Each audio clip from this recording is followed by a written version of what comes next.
Hello, friends. Here's a question for you. Have you ever had someone on your mind and you just couldn't shake it and you were saying, oh, I haven't talked to them in a long time. I should give them a call, or I should see how they're doing, or stop by and visit with them. And then you didn't do it. And then when you finally got ready to do it, you found out that they had passed away. And you felt guilty about it. You felt really bad, like, oh, I wish I had done that. Well, I have. I've experienced that. And I tell you, once you've experienced that, when you get these unctions or these notions to contact somebody or to check on somebody, you get right with it, because you know that if you don't, they could be gone before you do that, and you don't want to feel guilty or feel like you could have done more in that relationship. Well, I had that feeling that I should call a cousin of mine who's getting on up in age, and I felt like, well, you should give her a call. And so I looked through my calendar and I saw that her birthday was coming up. So on her birthday, I called her and we had the loveliest chat. She's, so pleasant to talk to.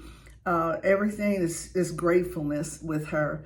And she told me what she did in her morning routine. And she said, well, I tell my friends and relatives, don't call me so early in the morning because it takes me a while to get up and get moving, get dressed and all of that. She said, but when I do, she said, I read your book of meditations. I read the lesson for the day. And she said, and I read the daily word. And that gets me up going, and I do that with my breakfast. And then every day I take a walk. She said, we have a lovely courtyard because she's in like a retired home. Now she sold her house. And she said, and I would take a walk in the courtyard, or sometimes if the weather's not good, I just walk in the building, in the hallway. And so she said, and then usually if I have company, and I do, they'll come in the afternoon, and I enjoy that. And we just had a lovely chat. And before it ended, I said to her, well, cousin, how old are you? And she said, oh, I'm 97.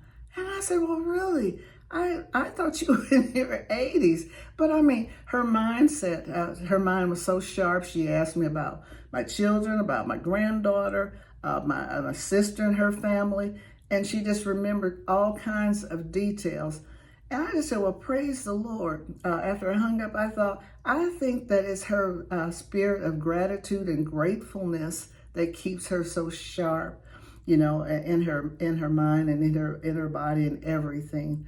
So again, I encourage you, if you have someone on your mind, give them a call and check on them, and you will feel better for it. Well, I'm Dr. Dolores Johnson Price, and I wrote a book, the one my cousin reads every day, Victory in Everyday Life, 365 Daily Meditations, and it can be purchased at Amazon or any book-selling venue. And I encourage you to get it and to share it with your loved ones and with your friends. Now, if you have enjoyed today's message, then I encourage you to like, to share, to write a comment, and above all, if you're not already, become a subscriber so that you will always be encouraged. So again, this is Dr. Dolores Johnson Price, and I am saying, let nothing or no one keep you from having victory in your everyday life. Be blessed. Bye-bye.